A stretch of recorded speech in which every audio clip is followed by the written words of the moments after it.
दोस्तों, very good morning. मैं आपका दोस्त अमित शर्मा। आज के इस टॉपिक में हम एबीबी मेक कंपनी के डिजिटल डिस्प्ले अमीटर जो होता है उसमें किस तरह से वायरिंग के कनेक्शन किए जाते हैं सिटी केबल्स के, और किस तरह से उसमें कॉन्फ़िगरेशन की जाती है, इसके बारे में देखेंगे। तो जैसे कि दोस्तों हम देख रहे हैं, ये एबीबी मेक कंपनी का डिजिटल डिस्प्ले मीटर है, जिसमें कि यहाँ पे मॉडल है M1A3 और यहाँ पे फ्रंट में देखेंगे तो एक डिजिटल डिस्प्ले आ रहा है। इसके ऊपर में L1, L2, L3, ये L1, L2, L3 जो है ये हमें हर एक फेज़ में चल रहे करंट के बारे में बताते हैं, जिसको हम डाउन और अप एरो से चेक कर सकते हैं। अभी हम देखेंगे कि इसमें सबसे पहले सिटी का जो ये मीटर है, मीटर में वायरिंग के कनेक्शन किस तरह से किए जाते हैं, क्योंकि ये जो हमें वैल्यूज़ देखने को मिल रही हैं, ये वैल्यू हमें के जो हमारे कंडक्टर्स हैं R/V के, उनके बीच में जो सिटी हमने इंसर्ट किए हुए हैं, वहाँ से हमें ये सब डाटा देखने को मिल रहा है। तो सबसे पहले अगर हम बैक साइड ओपन करेंगे तो ये हमें इस तरह से दिखाई देगा। अब इसमें देखें तो यहाँ टॉप में हमें जो है वो एक्सिलरी सप्लाई कनेक्ट करनी पड़ेगी इस पावर मीटर को ऑन करने के लिए, और यहाँ पे I1, I2, I3। तो I1 जो है वो सिटी है R फेज़ का, I2 सिटी Y फेज़ का, I3 सिटी B फेज़ का। तो R फेज़ में जो सिटी डाला है उसके जो दो टर्मिनल है S1, S2, यहाँ I2 में Y फेज़ के S1, S2 और B फेज़ के S1, S2 ये टर्मिनल्स हैं जो कि यहाँ पे देख रहे हैं। अभी ये जो केबल्स हैं, ये केबल हमारे सिटी से आ रही हैं। तो सबसे नीचे में हमारे जो है फर्स्ट सिटी है की केबल्स हैं, उसके ऊपर में I2 जो हम देख रहे हैं, यहाँ पे फर्स्ट फेज में R है, यहाँ पे Y है और यहाँ पे B है। तो I1, I2, I3 लिखा हुआ है, और ये जो I71 है ये बेसिकली जो सिटी का सेकेंडरी होता है वो हमने शॉर्ट किया होता है। तो ये हमें जो केबल है वो सिटी से आ रही है, और यहाँ पे सिटी के शॉर्टिंग लिंक लगाए गए हैं। अगर हमने सिटी के शॉर्टिंग लिंक नहीं हटाए तो ये जो मीटर है हमारा उस जो वैल्यू है करंट को उसको मेज़र नहीं करेगा। तो ये मेज़र तभी करेगा अगर हम यहाँ पे कनेक्टेड सिटी के शॉर्टिंग लिंक को रिमूव करेंगे। जैसे हम यहाँ देख रहे हैं, यहाँ हमने रिमूव किए हुए हैं और यहाँ पे जो सिटी की शॉर्टिंग लिंक है वो कनेक्टेड है। तो जो जिन सिटी के हमने शॉर्टिंग लिंक रिमूव किए हैं वो उन्हीं की हमें जो वैल्यू यहाँ पे देखने को मिलेगी। अभी हम देखेंगे कि इस मीटर के अंदर में कॉन्फ़िगरेशन कैसे की जाती है। तो सबसे पहले कॉन्फ़िगरेशन में जाने के लिए जो ये up and down arrow button है, इनको एक साथ प्रेस करेंगे कुछ देर के लिए, तो यहाँ पे 0 करके ब्लिंक आएगा। तो ये पासवर्ड पूछेगा, तो इसका पासवर्ड जो है वो डिफ़ॉल्ट 0 है। तो नेक्स्ट उसमें जाने के लिए हम ये जो डाउन एरो बटन इसको प्रेस करेंगे, नेक्स्ट डिजिट में गए, फिर डाउन एरो प्रेस करेंगे, फिर डाउन एरो प्रेस करेंगे, एक बार फिर से डाउन एरो प्रेस करेंगे तो कॉन्फ़िगरेशन में जाएंगे।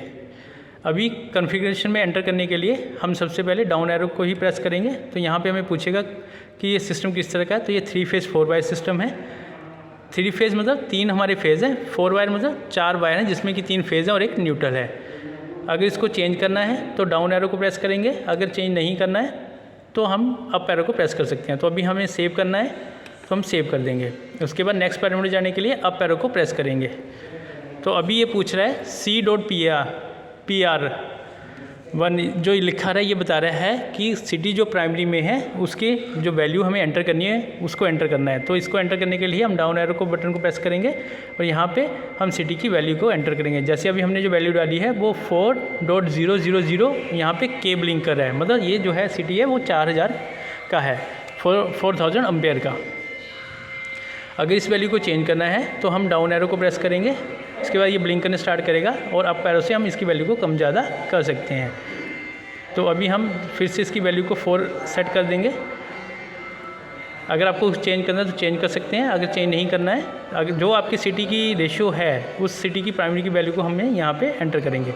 अब ये ब्लिंक किया, इसके बाद हम इसको एंटर करने के लिए डाउन एरो बटन प्रेस करेंगे, उसके बाद नेक्स्ट डिजिट पे जाएगा। अभी हमें ये सब पे नेक्स्ट करना है, तो डाउन एरो को प्रेस करते रहना है।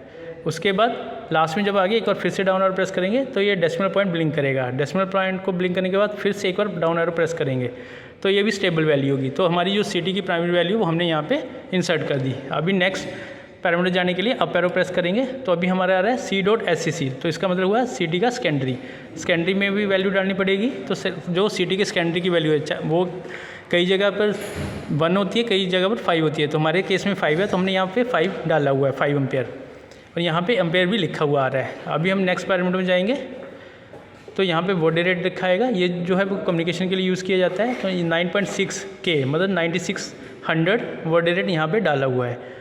तो इसको कुछ नहीं करना है। तो नेक्स्ट पैरामीटर में जाएंगे, यहाँ प्रायोरिटी पूछेगा, तो हमने इवन सेलेक्ट की हुई है, तो देखने के लिए हम डाउन एरो प्रेस करेंगे, इसके बाद हम फिर अप एरो प्रेस कर देंगे।